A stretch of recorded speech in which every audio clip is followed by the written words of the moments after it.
शेतकरी बंधूंनो नमस्कार. मी अविनाश पुन्हा एकदा शेती संदर्भातल्या एका नव्या व्हिडिओमध्ये आपल्या सगळ्यांचं स्वागत. दर्शको, डाळिंब शेतीच्या संदर्भानं आपण महाराष्ट्र आणि महाराष्ट्राच्या बाहेर वेगवेगळ्या शेतकऱ्यांकडे जाऊन सातत्यानं वेगवेगळ्या पद्धतीचे व्हिडिओ शेतकऱ्यांसाठी करतोय. ही डाळिंबाची शेती सध्या शेतकऱ्यांना पैसे मिळवून देणारी शेती आहे. दर जराशे खाली आले असले तरी देखील खर्च जाऊन चांगल्या पद्धतीचा नफा राहत असल्यामुळे थोडंसं डाळिंबाला चांगले दिवस हे त्या ठिकाणी आहेत. आणि मग असं असताना या डाळिंब शेतीमधले नियोजन वेगवेगळ्या शेतकरी कशा पद्धतीनं करतो यासाठी आपण सातत्यानं शेतकऱ्याच्या बांधावर जाऊन त्याला प्रश्न विचारत असतो. पुन्हा एकदा या व्हिडिओमध्ये आपल्यासोबत महेश देखील आहे. त्याच्याच नेतृत्वाखाली किंवा त्याच्या मार्गदर्शनाखाली ही बाग ह्या शेतकऱ्यांना आणले. खरं तर ह्या बागेपुरतं बोलायचं झालं तर हा उन्हाळ्यामधला प्लॉट आहे, उन्हाळ्यामधला बहार आहे.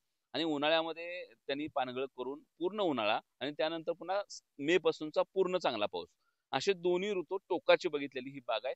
उन्हाळ्यामध्ये प्रामुख्यानं सेटिंग आणि साईज होत नाही अशा पद्धतीचे प्रश्न शेतकऱ्यांचे असतात. परंतु या बागामध्ये जर तुम्ही बघितलं तर अतिशय चांगल्या पद्धतीची साईज म्हणजे 600-700 ग्रॅम पर्यंतची साईज, 300-400 ग्रॅमचा बऱ्यापैकी मोठा माल आणि जवळपास 30 किलोनं झाड तुटावं तिसऱ्या वर्षीचं इतक्या चांगल्या पद्धतीची साईज या शेतकऱ्याने इथं कमवली. आणि मग ती नेमकी कशा पद्धतीने आणली, त्यासाठी महेशचं प्लॅनिंग कसं होतं आणि शेतकऱ्यांनी नियोजन कसं केलं, या सगळ्या गोष्टी तुम्हाला तुमच्या माहितीसाठी त्या ठिकाणी बघायला मिळणार आहे. त्यामुळे व्हिडिओ शेवटपर्यंत बघा.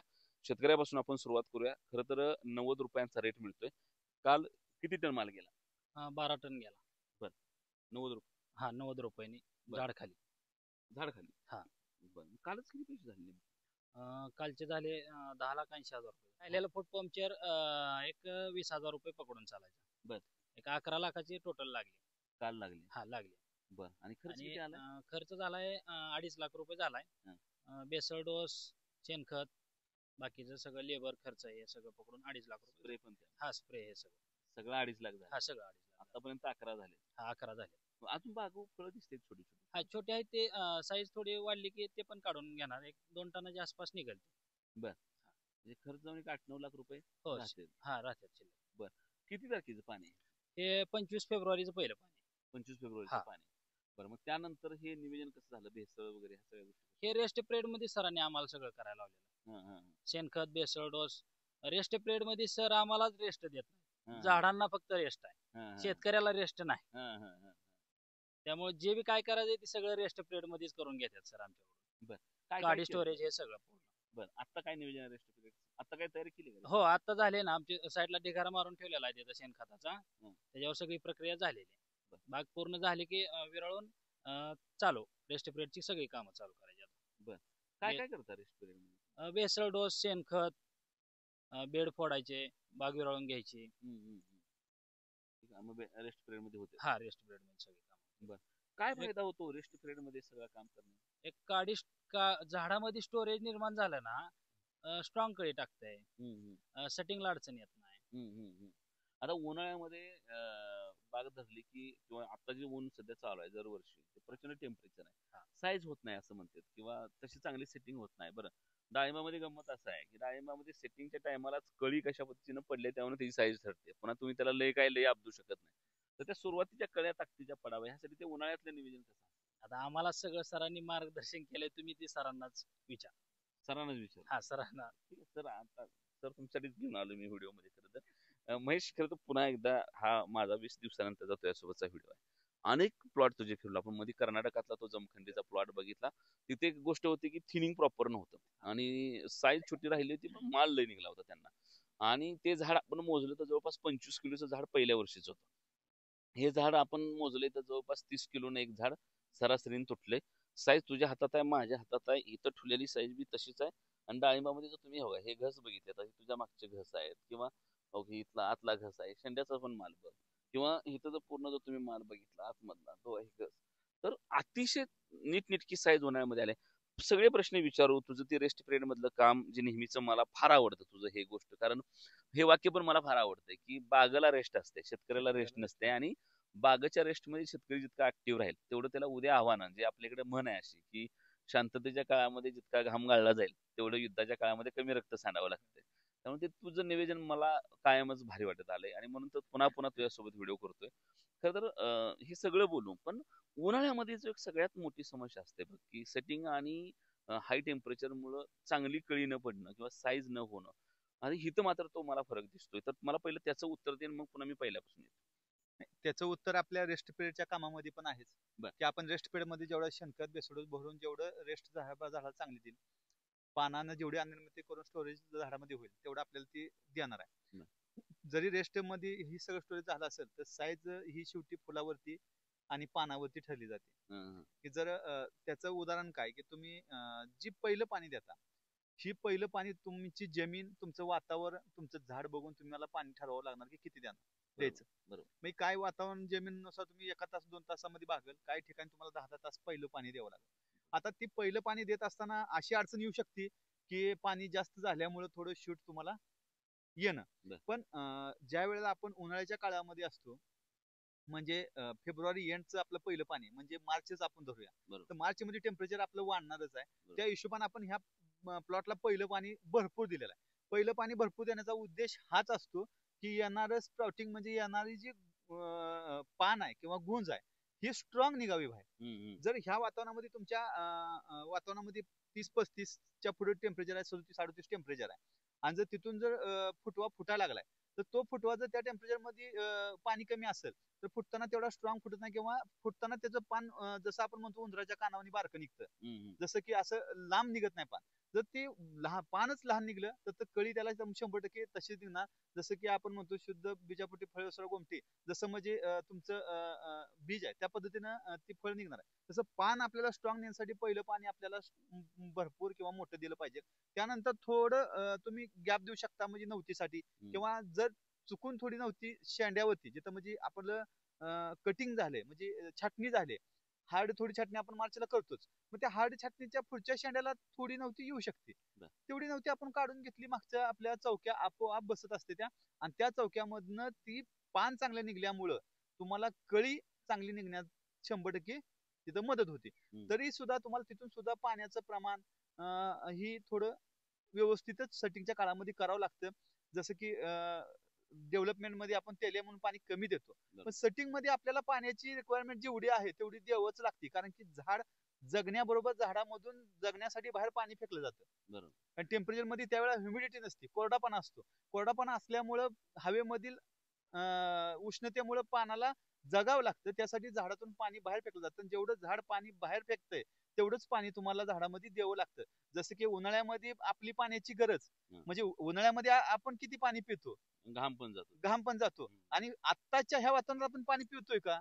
नाही पित पाणी, कारण आपल्याला तेवढी पाण्याची गरज नाही, कारण वातावरणामध्ये आर्द्रता आहे किंवा तेवढी गरज नाही. तसंच त्या झाडाला पण त्याच कंडिशन मध्ये तुम्ही तेवढ्या पद्धतीने पाणी जास्त दिलं गेलं पाहिजे, आणि त्या पद्धतीने जर तुम्ही पाण्याचं नियोजन केलं, आणि त्याचबरोबर तुमचं रेस्टचं काम आहे, त्याचबरोबर तुमचं स्प्रे आहे, त्याचबरोबर तुमचं ड्रिपनं तुमचं सगळं काम आहे, ह्या सगळ्याची सांगड घातली का आपल्याला चांगली कळी निघण्यास मदत होते. ह्याच्यामध्ये ह्या सगळ्याची तर सांगड घालावंच लागणार, पण पाण्याची सांगड ही तुम्हाला सगळ्यात महत्वाचीच आहे. भेसळ फार महत्वाचा घटक आहे. आता सुद्धा हा बाग हार्वेस्टिंगला होतोय, आज संपतोय सगळं, आणि मी बघितलं तर पलीकडे साईडला ढिगारा मारून तुला 6 महिन्यापूर्वीच, आणि हे मला तुझं सगळ्यात जास्त आवडणारं काम आहे. मी अनेक वेळेमध्ये म्हणतो, कारण पूर्ण तो खात पूर्ण तिथंच कंपोस्ट झाल्याशिवाय तू आणून इथं झाडाखाली टाकत नाही, जेणेकरून ह्याच्या मुळ्या खराब होऊ नये किंवा बुरशी लागू नये, किंवा हे जे तुझं प्लॅनिंग असतं, तर त्या भेसळची तयारी तुझी कशी चालते? आता भेसळची तयारी, भेसळ आपण विकत गोष्टी कधी आणू शकतो, पण शेतीमध्ये आपल्याला शेणखत हा विकत कुजलेला किंवा जसा पाहिजे तसा भेटत नाही.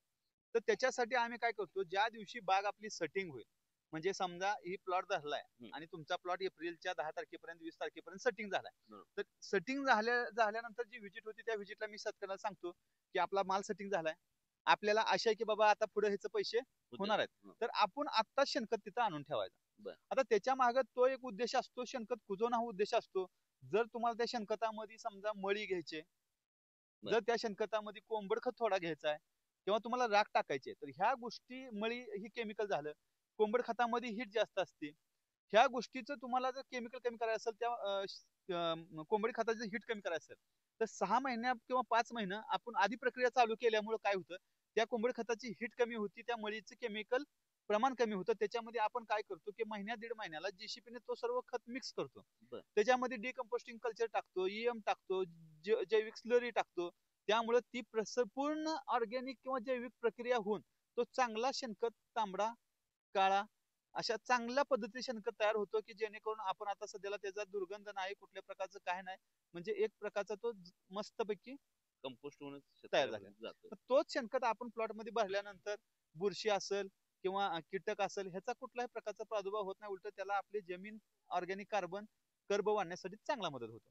बरोबर आहे. आणि मला वाटतं म्हणूनच मी प्रत्येक व्हिडिओ मध्ये सांगतो की तुम्ही बऱ्याच वेळा मला फोन करता महेशचा नंबर द्या म्हणून, किंवा व्हिडिओवर तो नंबर खाली निळ्या अक्षरात दिलेला असतो, तो महेशला कॉल करता आणि मग मधूनच बागा त्याला घ्यायचा आग्रह करतात. मग तो अशा वेळा नाही म्हणतो. मग कधी कधी शेतकरी मला उलटा फोन करते की महेश राव तुम्ही त्यांच्यासोबत व्हिडिओ केले तुमची बाग घेणे, तर त्याला बाग तुमची रेस्ट पिरियड मधनं द्यावं लागते. आता देखील पुढे आंबे बहार आहे, तर आता मला वाटतं सप्टेंबर ऑक्टोबर मध्ये तुझं नियोजन चालू झालंय. तर हे त्याला अगोदर दिलं तर तो रेस्ट पिरियड मध्ये काडी स्टोरेजवर काम करतो. नाही तर मग तुम्ही त्याला बाग मधनं कुठं आणून देणार, तो घेतच नाही सोडा. आणि जरी बळजबरीने घ्यायला लावली तर त्याला तितकं उत्पन्न नाही आलं की पुन्हा तुम्ही म्हणणार काय आहे तुमचे व्हिडिओ बघून आम्ही त्यांना काम दिलं आणि ते काही बरोबर झालं नाही. तर त्यामुळं त्याची ती सगळी प्रोसेस समजून घ्या. खरं तर हे सगळं होत असताना महेशराव, उन्हाळ्याच्या काळातलं पाणी नियोजन तू सांगितलं, ते तो बेड प्रिपरेशन कशा पद्धतीने करून घेतो, शेतकऱ्यांनी सांगितलं तो बेड फोडून घेतो, छाटणी विरळ असते तुझी, ह्या सगळ्या गोष्टी आपण याच्या अगोदरच्या देखील काळामध्ये आपण त्या ठिकाणी बोललोय. हे सगळं होत असताना ज्यावेळेला उन्हाळ्यामधली सेटिंग होत होती त्यावेळेला इथं काय समस्या होती का, मधमाशीची काय अडचण आली का, किंवा तिथं किती काम आलं, किंवा अजून कुठल्या गोष्टी तू केल्या सेटिंगसाठी? सेटिंग साठी समस्या म्हणून काय आलेलं नाही प्लॉट मध्ये. मधमाशीची पण समस्या नाही आलेली किंवा बाकीच्या कुठल्याही गोष्टीची समस्या आल्या नाही. शेतकरीनं त्या पद्धतीनं सगळं चांगलं काम केलेलं आहे. पण प्रत्येक शेतकऱ्या बाबतीत आपण सांगताना हेच सांगतो की प्लॉट आपण प्लॉट मध्ये गेलो म्हणून प्लॉट येत नाही, शेतकऱ्यानं कष्ट केल्यामुळे प्लॉट येतो. त्याच पद्धतीनं ह्या शेतकऱ्यांनी त्या पद्धतीनं कष्ट केले. किंवा आता काही शेतकरी आपण प्लॉट मध्ये जातो, पण शेतकरी आपल्याला गेल्यानंतर प्रश्न विचारतात की सर मी हे औषध मारलं पण मला तो रिझल्ट आला नाही, किंवा तो असं झालं नाही, किंवा ते असं झालं नाही, किंवा तसं व्हायला पाहिजे होतं त्याचं आलं पण माझं आलं नाही. शेतकरी अशा पद्धतीने विचारतो. पण ह्या शेतकऱ्याचा गुणधर्म असा आहे की आपण प्लॉट मध्ये यायच्या अगोदर शेतकरी आपल्याला सांगतोय की माझ्या चुका, मी तुम्ही गेल्यानंतर माझ्या हातून चुका काय झाल्या. म्हणजे उदाहरणार्थ तुम्हाला सांगतो की सेटिंगच्या काळामध्ये थोडी गुंज गळली, म्हणजे जळली, म्हणजे उन्हाळ्यामध्ये काय कुजवा नाही काय नाही तर गुंज जळली. मग मी यायच्या आधी त्यांना पण ती जाणवलं.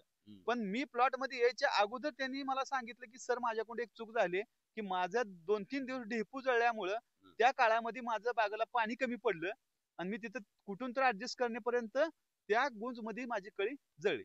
मग ठीक आहे म्हणलं, काय अडचण नाही आणि आपण त्याच्यावरती सोल्युशन काढू.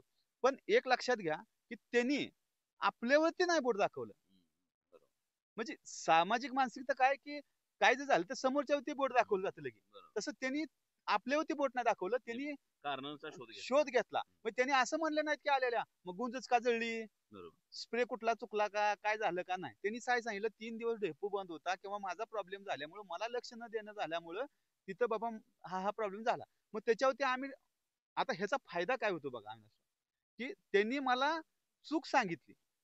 चूक सांगितल्यानंतर आता डॉक्टरला तुम्ही काय दुखतं ही खरंच सांगितलं तर सोल्युशन योग्य येणार आहे.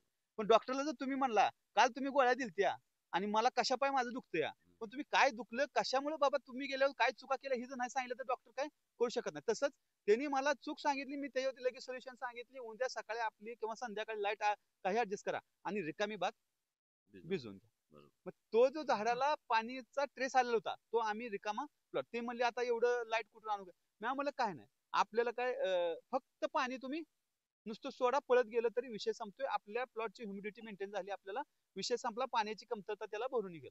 आणि त्या पद्धतीने त्यांनी भिजवून घेतलं आणि त्याचा रिझल्ट लगेच आला आणि ती ऑटोमॅटिक बाग आपली सेटिंग झाली. त्यानंतर सुद्धा त्यांच्या हातून असं त्यांनी परत एकदा जूनच्या मी पहिल्या आठवड्यात 10 तारखे आसपास आलो. मग त्यावेळेस सुद्धा मला प्लॉट मध्ये यायच्या अगोदर त्यांनी सांगितलं माझी एक चूक झाली. म्हणलं काय झालं, तर म्हणले कंटिन्यू मे पासून पाऊस होता आणि जूनच्या पहिल्या आठवड्यात सतत पाऊस असताना मी जो एखादा स्प्रे एक दिवसाआड कॉन्टॅक्ट बुरशीनाशक घ्यायचा पाहिजे होता, तर मी बाहेर गेल्यामुळे तो स्प्रे माझा हुकला, त्यामुळे मला कुठेतरी रोग आल्यासारखा वाटतोय. म्हणजे त्यांनी आपल्याला असा नाही प्रश्न विचारला की मी औषध फवारतो तरी रोग का आला. बरोबर. त्यानंतर काय केलं तुम्ही? लगेच आम्ही स्प्रे कंटिन्यू त्यांना चालू ठेवायला लावली, डस्टिंग करायला लावली. पहिली गोष्ट काय त्यांना समजावून सांगितलं की जर असं काय सिच्युएशन असेल की बाबा कंटिन्यू पाऊस आहे आणि आपल्याला स्प्रे करायला अडचण आहे, तर त्यावेळेला आपण डस्टिंग सकाळी लवकर घेणं फायदेशीर आहे. आणि डस्टिंग घेतलं आणि हायस्ट सुरळीत त्यांचं चालू झालं. मी तुझे व्हिडिओ बघितले डस्टिंग करताना, रील्स वगैरे बघितले. काय असते ते डस्टिंग, कसं काय होतं? डस्टिंगचा फायदा ह्याच्यासाठी होतो आपल्याला की आपल्याला आपण आता मातोश्री अॅग्रो परिवारा सोबत हवामान अंदाजही देतो. भाऊ आपले हवामान अंदाज देतात. तर आपण जर शेतकऱ्यांना आपण मेसेज टाकला, आता आपण त्याच्यामध्ये कसं पर्सनली जे रजिस्टर्ड प्लॉट आहेत त्याचे पर्सनल ग्रुप असतात. त्या ग्रुपवरती आपण पर्सनली पण मेसेज टाकतो की कुठल्या गावामध्ये काय कसं कसं वातावरण राहील किंवा काय. तर त्याच्यामध्ये सलग 5 दिवस 4 दिवस जर वातावरण किंवा पाऊस असेल तर आपण शेतकऱ्यांना सजेशन करतो की सकाळी लवकर डस्टिंग करायचे. मध्ये 4 ते 5 दिवस त्या डस्टिंगमुळे जरी कंटिन्यू पाऊस राहिला तरी आपल्याला रोगावरती कंट्रोल भेटतं. जे की आपण वरून औषध फवारल्यावर काय होतं, औषध पाण्यामध्ये जातं आणि तिथून ते धुवून जाण्याचं प्रमाण वाढतं कारण लगेच पाऊस होतो. तसं डस्टिंगची पावडर पानावरती बसती आणि त्याचं धुवून जायचं प्रमाण थोडं कमी होतं. त्यामुळे 2-3-4 दिवस आपल्याला शांत मिळते कव्हरेज मिळतं. त्यामुळे ते डस्टिंग आपण कंपल्सरी पावसाच्या त्या वातावरणामध्ये करायला लावतो शेतकऱ्यांना. बरं. आता हे कळी जेव्हा निघते, तर पुन्हा थोडस मागे येऊन पुढे जातो की तू मला नेहमी सांगतो की कळी कॅप्सूल साईज निघली तर साईज चांगली होणार, कळीला गाठ तयार झाली तर मालाची गाठ तयार होणार.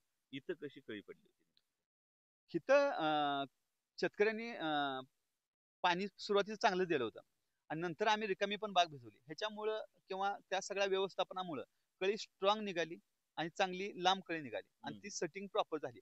पण ह्याच्यामध्ये सगळ्यात मिस होणारा पॉईंट आहे आपला, जो आपण मागच्या व्हिडिओला म्हणलो होतं की तिथं थिनिंग प्रॉपर झाली नाही, पण आम्ही थिनिंगचा प्लॉट करणार हा आपण दोघांनी शब्द दिलाय. तर मला वाटतं महत्वाचा तो प्रश्न घेतला पाहिजे, कारण की साईजचं सगळ्यात महत्व थिनिंग वरती अवलंबून आहे. ठीक आहे, लगेच तो प्रश्न घेतो मी की मला इथे दिसतंय थिनिंग, ही विरळणी दिसते. मला छाटणी पण एक वैशिष्ट्य बरोबर, खूप छान छाटणी ह्याची. आणि दुसरं म्हणजे थिनिंग दिसते, म्हणजे माल नीट. तुझं सगळ्यात भारी वैशिष्ट्य हे मला वाटतं की तुझ्या सगळ्या बागांना मी बघतो बुडापासून बंच लागायला चालू होते. त्यामुळे एक चांगली गोष्ट आहे. त्यातनं तुझं काडी स्टोरेज दिसून येते. दुसरं तू इथं थिनिंग केलंय, जे तिथं मागच्या प्लॉटवर आपण बोललो होतो की थिनिंग नव्हतं तिथं. तर काय महत्व आहे थिनिंगचं? थिनिंग बद्दल काय माहिती शेतकऱ्यांबद्दल? आता आपण जे छाटणीचं तुम्ही म्हणला की छाटणी तुम्हाला पूर्ण वेळ दिसते, ह्याचा फायदा पण आहे ते पण आपण पुढे सांगूया. पण छाटणी ही आपण रेस्ट मध्ये सुरुवातीलाच करून घेतो. विरळणी पूर्ण विरळणीमध्ये जी काय गर्दी असेल, जी असेल काडी आपण मधून नाही छाटत, जिथून ब्रांचेस आहे तिथून छाटतो आणि काट हाय असं ठेवतो ज्या काट्यावरती तुम्हाला आज माल दिसतोय. म्हणजे बऱ्याच शेतकऱ्यांच्या मी प्लॉट मध्ये गेल्यानंतर काय होतं की त्यांनी काटच काढलेले असते. मग ती म्हणते त्याला पान नव्हतं, वाळलं होतं. मी शेतकऱ्यांना काय सांगतो, काटा छाटणी आपण सेटिंग झाल्यावर काढू. आपण कुठलाही काटा उडवायचा नाही. जी तुम्हाला गर्दी करते तो ब्रँच जिथून फुटली तिथून उडवायची. हा त्याच्या मागचा उद्देश असतो, जे तुम्ही म्हणता की कायम आपल्यातला माल हा बंचला लागतो. त्याचं कारण हे. आता थिनिंगचा विषय, आता ह्या प्लॉट मध्ये शेतकऱ्यांनी ज्या पद्धतीने सांगितलं, किंवा आपण असं म्हणू शकतो की शेतकऱ्यांना जास्त म्हणजे अति कुणाला न विचारता एकाच माणसावरती विश्वास ठेवून मी सांगितलं बाबा आपल्याला कमीत कमी 80 आणि जास्तीत जास्त 125 फळ ठेवायचे, तर त्याच हिशोबानं फळ ठेवले. आता त्याच्यामध्ये आम्ही 1-2 झाडाला 150-180 पण फळ ठेवून बघितले. त्याचा पण आपण फायदा तोटा बघू. तर बरोबर प्रॉपर त्या पद्धतीनं फळ राहिल्यामुळं 80 ते 125 फळ राहिल्यामुळं सुद्धा आपल्याला ही साईज गाठता आली. ह्याचा अर्थ असा नाही की सेटिंगला महत्व नाही, सेटिंगला पण तेवढंच महत्व आहे. पण गाडीच्या एक चाक काढलं म्हणून गाडी चालणार नाही. त्याच पद्धतीने सगळ्या गोष्टींना महत्व आहे आणि तेवढंच समान महत्व आहे. बरोबर. जेवढं सेटिंगला महत्व आहे तेवढं थिनिंगला महत्व आहे. आणि थिनिंग ही करणं काळाची गरज आहे. हे आपण वारंवार आपल्या माध्यमातून थिनिंग. आता मी तुला थोडं थांबवते, सॉरी, पण मला सांग, तुम्ही जर थिनिंग केली नाही तर साईज सोबत झाडावर त्याचा काय परिणाम? आता थिनिंग केल्यानंतर आज तुम्ही ही तर बदल 100% आपल्याला दिसतोय. बरोबर, साईजचा बदल आहे, लिमिटेड झाड आहेत, रोग कमी आहे. बाहेरचा प्लॉट पूर्ण डांबऱ्यानं कुजव्यानं चाललेत, पण ह्या प्लॉट मध्ये ते कमी आहे. छाटणी आणि थिनिंग जर प्रॉपर झाली तर औषध आज जाणं असेल, जर फळं आपण लिमिटेड झाडावरती ठेवली तर तेवढंच अन्न पुरवठा लिमिटेड त्या फळांना लागणार आहे आणि विभागून जाणारा अन्न पुरवठा हा त्या फळाला मिळणार आहे. मग जेवढे जास्त आपण फळ झाडावरती ठेवू तेवढं जास्त अन्न पुरवठा झाडाला झाला पाहिजे. पण ह्या सततच्या पावसामुळे जर तेवढा अन्न पुरवठा झाडाला नाही झाला तर झाड वीक होतंय, ट्रेस मध्ये जाते आणि त्या ट्रेसपणाचा वीकपणाचा कुठेतरी रोगावरती परिणाम होतोय. म्हणजे त्या प्लॉट मध्ये तेल्या येतोय, मर रोग येतोय किंवा तुमचा डांबऱ्या येतोय, कुजवा येतोय. आता सतत जर तुमचा 2 दिवस 3 दिवस प्लॉट जर पाण्यामध्ये राहिला तर तुमची मुळी 100% झाडावरती फळ जास्त असेल तर चकअप होते आणि मुळी चकअप झाल्यानंतर 1 ते 2 दिवसामध्ये तुमच्यामध्ये डांबऱ्या आणि कुजवा 100% वाढतोय. म्हणजे थिनिंगचं किती महत्व आहे बघा. हे थिनिंग करणं हे ह्या साईज साठी तर महत्वाचं आहेच, साईज येतं म्हणून. पण हे थिनिंग केल्यामुळं कमी फळांना जास्त अन्नद्रव्यांचा पुरवठा झाल्यामुळे त्याची साईज होते. त्यामुळे एकूणच मी म्हणलं की 150 फळं असली तरी झाड 25-30 किलोच आणि 80-90 फळं असली तरी झाड 25-30 किलोच. याचा अर्थ काय की फळांची संख्या ठरवत नाही तुमचं वजन किती भरवणार, फळांची साईज ठरवते तुमचं एक झाड किती वजनानं भरणार. पण हे सगळं होत असताना तुम्ही जर कमी संख्येचं फळ ठेवलं तर इथं झाडावर कुठल्याही प्रकारचा ट्रेस येत नाही, ज्याचा पर्याय ना पुढच्या पिकाला देखील हानिकारक त्या ठिकाणी झाडाला होत नाही. या पिकाला झाड चांगलं राहते. म्हणजे बाळणपणामध्ये आईचं नुकसान होत नाही. सगळ्यात सोप्या भाषेमध्ये सांगायचं झालं तर महेशच्या, तर ते आई सशक्त राहावी त्यासाठी तिला जर नाही 4-5 लेकरं झाल्यावर ती बिचारीचं काय होईल मला सांगा. सेम त्या ह्याच्यामध्ये आहे. हा, तर ते आयुष्य वाढते. मुळीचं तू बोलला म्हणून आला मला पुढं हे पावसा पाण्याचे जे आता जे प्रश्न आहेत ते विचारायचे आहेत तुला तुला पण मला थोडस मुळीचं सांग. या काळ सगळ्या दरम्यानच्या काळामध्ये मुळीवर तुझं काम असतंय. मी लय बागत बघितलंय, जेव्हा मी बागा बघायला तुझ्यासोबत येतो तेव्हा तो पहिला जातो शेतकऱ्यासोबत खरा खरा खरा खरा मुळ्या उकरायचं काम करतो. तर ती काय असते किंवा हिथं मुळीची कशा पद्धतीने किंवा एकूणच मुळीची कशी काळजी? आता काल ही कार्यक्रमामध्ये बऱ्याच शेतकऱ्यांनी प्रश्न विचारला की तुम्ही तणनाशक का नाही मारत. होय, मला गवत दिसते. हा, तर आपण प्लॉट धरल्यानंतर कधीही तणनाशक शेतकऱ्याला मारू देत नाही. त्याचे अनेक कारण आहेत. त्याच्या त्या कारणामध्ये असे आहे की आपण ब्रश कटर मारतो, काय तण तिथं मरतं किंवा काय तण फुटतं. पण ज्या वेळा ती तण मरतं त्यावेळेला त्याची मुळी जी आहे ती मुळी तिथं कुजल्यानंतर ती पोकळी तयार होते. त्यावेळेला तिथं हवा भरली जाते किंवा पाणी भरलं जाते, म्हणजे त्या मुळीला तिथं वाढण्यासाठी परत चान्स गावतो किंवा ऑर्गॅनिक कार्बन वाढतो किंवा सेंद्रिय कर्ब वाढतो. त्याचबरोबर जेवढा जास्त पावसाळा तेवढा मुळीला चॉकअपचं प्रमाण वाढतं. पण ह्याच्यासाठी आम्ही काय केलं की बाबा ऑर्गॅनिक कार्बन वाढण्यासाठी शेणखत जास्तीत जास्त घालण्याचा प्रयत्न केला. पहिली गोष्ट जे आपण कुजवून 100% काढतो. त्याचबरोबर आपण ज्या वेळेला कंटिन्यू पाऊस होता आणि त्या अडचणी आल्या त्यावेळेला पण सुपर फॉस्फेट, सल्फर अशा पद्धतीने बेडवरती टाकून वापसा लेवल मेंटेन करण्याचे काम केलं. त्याच्यामुळे आपली मुळी कंटिन्यू सातत्याने चालली आणि आपल्याला साईज ही चांगली आणि रोगमुक्त थांबू शकली. खरं तर पाऊस चालू आहे मधनच हा प्रश्न घेतो पुन्हा ह्या भागावर येतो. फार महत्वाचा प्रश्न आहे माझा हा, की सध्या प्रचंड मोठ्या प्रमाणामध्ये पाऊस चालू आहे. डाळिंबाच्या बागा ह्यांना अडचणीत येणार आहे. तर तू थोडासा शेतकऱ्याला काय सल्ला देशील की ह्या काळात शेतकऱ्यांनी काय केलं पाहिजे? आता ह्या काळामध्ये आपण पहिली गोष्ट कंटिन्यू पाऊस चालू, एकही दिवस आपला पाऊस उघड नाही, तर आपली मुळीवरती लक्ष देण्यासाठी किंवा झाडावरती लक्ष देण्यासाठी भविष्यात आपल्याला मर रोग वाढू नये म्हणून सध्या आपण कॉपरची ड्रिंचिंग ही कंपल्सरी बुडामध्ये 1-2 लिटर पाणी केली पाहिजे. आणि पाऊस उघडल्यानंतर मग तुम्ही बुरशीनाशकाची ड्रिंचिंग तिथं कंपल्सरी केली पाहिजे. जसं की आमुषा पौर्णिमा जीवाणू येतं तसं आपण 2 महिन्यातनं खोड धुवायला सांगत होतो, तसं खोड सुद्धा आपण जरा लवकर धुतली पाहिजे ती, म्हणजे महिन्याला धुतली पाहिजे ती. कारण की सोलापूर जिल्हा हा आपला दुष्काळग्रस्त जिल्हा म्हणता म्हणता आज अवकाळीग्रस्त झालाय. आज 6 महिने होत आले, तर म्हणजे ऑक्टोबर एंड पर्यंत पाऊस आहे असं सांगतोय. म्हणजे आपण 6 महिने आपल्याकडे पाऊस पडलेला आहे. 6 महिने पाऊस पडत असलेल्या क्षेत्रामध्ये डाळिंब शेती करणं आपल्याला ही अडचणीत येणारीच गोष्ट आहे. मग त्याच्यामध्ये उद्या भविष्यात मर रोग आहे किंवा पिन होल आहे, ह्या गोष्टी आपल्याला अडचणीत येत नाही. तर त्याचा काळजी आपण ही संकट लक्षात घेऊन आतापासून त्याची काळजी सुरुवात करून आपण ड्रिंचिंग वगैरे आणि आमुषा पौर्णिमा कंटिन्यू चालू फॉलो ठेवलं पाहिजे. बागत मला कुठं तेल्याचा अटॅक दिसत नाही. म्हणजे जे तुम्हाला असं वाटतं कचकच असेल तिथं तेल्या असेल किंवा ह्युमिडिटी आता अलीकडे वातावरणामध्ये आहेच की, कारण 6 महिने तू म्हणतो तसा पाऊस जरी असला तरी पुन्हा मुळचं सोलापूरचं रूप म्हणून पाऊस पडून जाणे असं भरमसाठ ऊन पडत आहे आणि त्यातनं ह्युमिडिटी आहे. पण असं असताना मला एक पण फळ असं दिसत नाही की ज्याच्यावर तेल्या आहे. आता मला सांगा आहे का, माझं बघायचं राहिले, माझं निरीक्षण कमी पडतंय का नाहीच आहे? नाही, ह्या प्लॉट मध्ये तेल्या अजिबात नाहीये, पहिल्यापासूनही नाहीये. आणि ह्या प्लॉटचं त्यांची काळजी घेण्याची पद्धती चांगली आहे. त्यांना जसं आपण सांगतोय तसं त्यांनी सगळी काळजी घेतात. साईडनं त्यांनी घासाचं कंपाऊंड केलेलं आहे. सगळ्या बाकीच्या काळजी घेतल्यामुळे अजून तरी ह्या प्लॉट मध्ये तेल्याचा शिरकाव झालेला नाही. इव्हन गेल्या वर्षी सुद्धा मेच्या एंडला पाऊस झाला होता, जो 1 ते 12 जून पर्यंत आपल्यात भरपूर पडला होता. त्यावेळेला ह्या एरियामध्ये भरपूर तेल्या आलता, पण ह्या प्लॉट मध्ये तेल्या आला नाही. त्यावेळेला सुद्धा जो कडणी घासाचं कंपाऊंड होतं तो जो मे एंडला गेल्या वर्षीच्या मे एंडला एवढा आपल्याकडे वारं झालं होतं की आपलं टावर झाडं सगळी पडली होती. त्यावेळेला ह्या घासाच्या कंपाऊंडमुळे ह्या प्लॉटला वारं कमी लागलं आणि त्यावेळेला सुद्धा हा प्लॉट बचावला होता.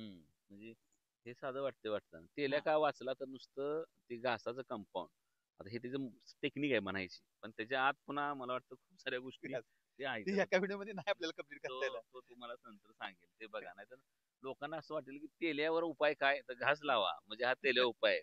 तर ती तसं नाहीये एक practice आहे. ती प्रॅक्टिस आहे. आणि त्याच्यामध्ये पण हे सूत्र आहे की आजूबाजूला जो तेलाचे प्लॉट आहेत, ज्या बाजूनी वारं आपल्या प्लॉट मध्ये येतं, त्यातलं बऱ्याच आता तुझ्यासोबत मला कायमी अडचण येते की काय प्रश्न टाळायचे, काय कारण ते रिपीट होतात ना. मी खूप साऱ्या तुझ्या माझ्या विषयक मुलाखती झाल्या आतापर्यंत, आणि इतके प्लॉट झाले तर की त्यामध्ये रिपीट प्रश्न होऊ नये याची मी बरीच काळजी इथं घ्यायला लागलोय. पुन्हा एकदा येतो ह्याच्यावर की ह्या बागेला पावसाने प्रचंड झोडपले, प्रचंड फटका ह्यानं पावसाला बसलाय. किंवा याला मे पासून, म्हणजे मे, जून, जुलै, ऑगस्ट आणि सप्टेंबर 5 महिने, जवळपास 4.5-5 महिने ह्याला पावसाचा सपका आहे. ह्यात पण ह्यानं ह्याची शायनिंग चांगली टिकून ठेवली आहे. असा फार फार मोठा रोग किंवा फार मोठे डाग ह्याच्यावर नाही. तर याच्यासाठीची तयाऱ्या ह्याच्या कशा असतात नेमक्या शेतकऱ्यांना? आपण प्रत्येक शेतकऱ्याला शेड्यूल देताना ही काळजी घेतोयच, हं. पण शेतकरी कितपत त्याचं बरोबर. फॉलो करतोय त्याच्यावरती सगळ्या गोष्टी अवलंबून आहेत. ह्यांचं प्रत्येक गोष्ट टाइम टू टाइम झालेली. डस्टिंगचा मेसेज आता एखाद्या वेळेस संध्याकाळी भाऊनी मला लेट अंदाज दिला की पुढील 5 दिवस सलग पाऊस आहे, जो आपण पर्सनल ग्रुपवरती टाकतो तो अंदाज दिला. तर आम्ही संध्याकाळी 8ला जर मेसेज टाकला की असा असा 5 दिवस सलग पाऊस आहे, त्यामुळे तुम्हाला उद्या सकाळी डस्टिंग करून घ्यायचे, तर आपले सुनील फरड साहेब त्या दिवशी संध्याकाळी 8ला मेसेज पडला तर 9 वाजता दुकाने आले, हा. आणि 10 वाजता तिथून डस्टिंग करून घेऊन इथं सकाळी डस्टिंग केलेली आहे. म्हणजे त्यांनी त्यांची प्रॉपर काळजी घेतली, बरोबर. आणि त्याचं बेनिफिट त्यांना 100% त्यांच्या कष्टाचं फळ त्यांना मिळतंय. बरोबर. मग ज्या शेतकऱ्यांनी 2 दिवस लेट केले तिथं कुठं तर त्याला मामानं तोंड काढलं. बरोबर. आणि तो शेतकरी म्हणतो खरंच पाऊस पडणार आहे का बघू, का 2 दिवसानं बघू, म्हणण्यात तो 2 दिवसाचा इन्फेक्शन होऊन जाते. बरोबर. म्हणजे तुमचं सगळं कामावरतीच अवलंबून आहे. आपण वारंवार हीच सांगतो की मातोश्री परिवार किंवा महेश ताडसर प्लॉट मध्ये आले म्हणजेच सगळा प्लॉट 100% आला असा नाही. आपण शेतकऱ्यांना योग्य दिशा देणं आपलं काम आहे. प्लॉट आणणं, प्लॉट मध्ये कष्ट करणं, आणि आपण कधीही आपल्या माध्यमातून कधीच म्हणणार नाही की प्लॉट आपल्यामुळे येतोय. शेतकऱ्यांचा मोठेपणा आहे की शेतकरी आपलं नाव घेते. बरोबर. पण आपण हीच सांगतो वारंवार की शेतकऱ्याच्या कष्टावरतीच प्लॉट आहे, 100%. आणि असलाच पाहिजे. कारण शेतकरी जर अडाणी राहिला तर मग विनाकारण दुसऱ्या गोष्टींवरती खर्च जादा होऊ बरोबर. आणि शकतो. ते तसंच होतंय. हा. मला तुझं आवडते ही गोष्ट की तू, मला आठवते की मी परवा दिवशी कुणाचा तरी आपण बसलो होतो दुकानामध्ये, आणि शेतकऱ्याचा डेटा, म्हणजे बरेच कन्सल्टंट असे करतात की शेतकऱ्याला काय फवारले सांगत नाहीत किंवा काय लिहून दिले सांगत नाहीत. आणि महेशकडे मात्र 3-3 वर्षाची रेकॉर्ड आहे व्हॉट्सअपला पाठवलेली. म्हणजे ह्या बागाच्या सुरुवातीला काय पाठवलंय, दुसऱ्या वर्षी काय पाठवलंय, आता सध्या सुरुवातीपासून काय पाठवायला चालू आहे. म्हणजे इतक्या पद्धतीची प्रॅक्टिस ही खरं तर तुझी पारदर्शीपणे आहे. पुन्हा एक आहे की ह्या बागामध्ये मला अजून एक गोष्ट दिसली नाही की पहिल्या वर्षीच्या बागामध्ये ही समस्या फार जाणवत नाही मरीची, पण आता तिसरा बहार आहे. असं असून बी कुठेही एक झाड मला मरायचं दिसलं नाही. तर त्यासाठी महेशने काय केलं? हीच जी आता आपण जे सांगितलं ना, भविष्यामध्ये पावसामुळे येणारे अडचणी त्या ह्या प्रत्येक पौर्णिमा, अमावस्या आणि जी ड्रिंचिंग आहे ती तुम्ही आता 2 महिन्याला आपण शेतकऱ्याला सांगत होतो, तर अशा वातावरणामध्ये माझं विनंती असेल की बाबा तुम्ही महिन्याला खोड धुणं काय चालू धोतं करावं. त्यामध्ये, कसं काय? आता सध्याला एवढा पाऊस आहे की आपण आंतरपाळी बुरशीनाशक दिलेलं काय काय काम करणार नाही. हम्म. तर मी शेतकऱ्याला सजेशन काय केलंय की तुम्ही कॉपर किंवा बोर्डोचं पाणी 1 ते 2 लिटर झाडाच्या हिशोबाने, म्हणजे आता 5 वर्ष 7 वर्ष झाड असेल तर तुम्ही 4 लिटर पाणी द्या. जर 2 वर्ष झाड असेल तर 1 लिटर पाणी द्या. 4-5 वर्ष झाड असेल 2 ते 2.5 लिटर पाणी द्या. असं बुडामध्ये सध्या वाटायला सांगतोय, जेणेकरून बुरशीचं इन्फेक्शन त्या एरियामध्ये होऊ नये. आणि ज्या वेळेला आपला ही पाऊस जरा ओसरल त्यावेळेला 22 टन असेल, तुमचं आलेट असेल, अशा पद्धतीचं, किंवा 35% रोडोमिल 35% असेल, अशा पद्धतीचं आपण शेतकऱ्यांना टिल्ट असेल ह्या गोष्टी ड्रिंचिंग करायला लावतो. त्याच्याबरोबर आंतरप्रवाह एखादं कीटकनाशक जे पिन होलसाठी आता ऑक्टोबर महिन्यामध्ये 3-12 म्हणजे 3-6-9-12 जी महिना आहे तिथं आपण कीटकनाशकामध्ये जैविक खालून सोडायला सांगतो किंवा खोड द्यायला सांगतो. ह्या गोष्टी त्याच्यामध्येच मिक्स करून आपण धुवायला लावतो. बरोबर. आणि त्याच्याबरोबर तुम्ही गॅस पॉइझनिंग घेऊ शकता, ज्याचा उग्र वास आहे, जेणेकरून जर कीटक कुठं असतील तर ती आपलं मरावी. ठीक आहे. तर हे तुझं प्रॅक्टिस, म्हणजे आता तू ह्यात डॉक्टर झालाय खरा तर पण आता हे येतंय इकडं, ह्याचे दौरे होतात, मी पण ह्यासोबत बऱ्याच दौऱ्यावर असतो. तर हे कसं चालतं आलं, हे पडतंय का काय काम, कसं चाललेलं? सरांच 20 दिवसाला रेग्युलर मध्ये 20 दिवसाला येतात आमच्याकडे. हां, हां. आले की येतात बागात चक्कर मारतात. हं. आम्हाला विचारतात काय अडचण, काय पाठीमाग काय स्प्रे झालाय, पुढं हं. काय राहिलाय का द्यायचं, अजून काय सोडायचं राहिलंय का, बघतात सगळं. काय अडचण आहे का तुम्हाला विचारतात, काय असेल ते आपण सांगायचीच लगेच बागत. आणि अचानक काय अडचण आली तर मग? आम्हाला काय अडचण आली तर आम्ही सरांना लगेच फोटो टाकतो, त्यामुळे लगेच सरांचं आम्हाला मार्गदर्शन मिळतं. त्यामुळे सरांच्या मार्गदर्शनामुळे आमचीच नाही, आमच्या परिसरात जेवढ्या सरांकडे बागा आहेत तेवढ्या सगळ्या टॉप लेवलच्या. टॉपच आहे. ठीक आहे, खरं तर टॉपच्याच बागा शेतकऱ्यांसाठी आल्या पाहिजे त्या, कारण शेतकऱ्याची समृद्धी हीच आपल्या सगळ्यांची समृद्धी आहे. शेतकरी अडचणीत आला तर कुणी चांगलं जगू शकणार नाही, म्हणजे खानाला तर काही मिळणारच नाही. परंतु आमच्यासारखी लोक आहेत जी सतत जाऊन शेतकऱ्याच्या यशोगाथा सांगतात, किंवा महेश आहे किंवा अजून व्यापारी असेल किंवा हे प्रत्येक जण घटक हा शेतीवर अवलंबून आहे, शेतकऱ्यावर अवलंबून आहे. त्यामुळे शेतकऱ्याची समृद्धी, शेतकऱ्याचं हित आपण बघत असतो. थोडंसं या व्हिडिओच्या माध्यमातून उन्हाळ्याच्या हंगामामध्ये देखील बाग धरून त्याला जर योग्य पद्धतीचं पाणी नियोजन केलं, भेसळमध्ये काम केलं, काळी स्टोरेज केलं, तर कळी कशा पद्धतीने चांगली निघू शकते आणि त्यातनं साईज कशी येऊ शकते हे आपण त्या ठिकाणी सांगितलं. थिनिंगचा विषय महेश आज बोललाय तो फार महत्वाचा आहे, कारण मागच्या एका बागेमध्ये मेन महेश बसलो होतो तिथं खूप सारी सेटिंग होती, परंतु त्यांनी सेटिंग महेशने कमी करायला सांगितली होती. परंतु जरा शेतकरी आलेला माल त्याला तोडू वाटत नाही, त्याला नको वाटते, आणि त्याचं बरोबर आहे. परंतु त्याच्यामुळे काय झालं की साईज लाईन राहिली. इथं मात्र शेतकऱ्यानं प्रॉपर थिनिंग केली, त्यामुळे फायदा काय झाला, तर जो माल शिल्लक आहे तो साईजने वाढला. आणि दुसरी महत्वाची गोष्ट म्हणजे झाडांमधली ताकद आहे ती आयाशी राहिली, जी पुढच्या बाळणपणासाठी झाडाच्या महत्वाची असणार आहे. आणि मग ह्या सगळ्यांसोबत झाडं टिकावी म्हणून मर रोगासाठी प्रॅक्टिस असेल, पाणी नियोजन असेल, किंवा शेतकऱ्याचा खर्च सांभाळत असताना त्याला खात्रीने उत्पन्न मिळण्याचा हंगाम असेल, अशा बऱ्याच ठिकाणी म्हैसचं जे काही काम चाललंय ते सातत्याने आपण मांडायचा प्रयत्न करत असतो. डाळिंब शेतीतला हा व्हिडिओ, ही माहिती, म्हैसची प्रॅक्टिस तुम्हाला कशी वाटली कमेंटमध्ये मला कळवा. अजून मी काय प्रश्न विचारले पाहिजेत या डाळिंब शेतीमध्ये ते प्रश्न मला आवर्जून कळवा. आणि या डाळिंब शेतीबद्दलच्या माहितीसाठी आम्ही महेशचा नंबर नेहमी उजव्या कोपऱ्यात तुम्हाला निळ्या अक्षरात देतो, तिथं कॉल करा आणि त्याच्याकडून तुम्ही तुमची बागाची प्रॅक्टिस त्या ठिकाणी करू शकता. उद्या फक्त आंबे बहार सुरू होतोय, तर त्याची प्रॅक्टिस त्याला सप्टेंबर ऑक्टोबर पासून तुम्ही द्यायला पाहिजे, कारण तो मधून भागा घेत नाही. कारण तुमच्या बागाला त्यानं पूर्ण रेस्ट पिरियड पासून काम करायची त्याला सवय, कारण रेस्ट पिरियड मध्ये काम केलं तरच बाग पुढे जाऊन चांगली येते. त्यामुळं त्याच्यासाठीचं जो तुमचा आंबे बहाराचं नियोजन असेल तर ते तुम्ही त्याशी संपर्क साधू शकता. आजचा व्हिडिओ तुम्हाला कसा वाटला हे आवर्जून कळवा. धन्यवाद.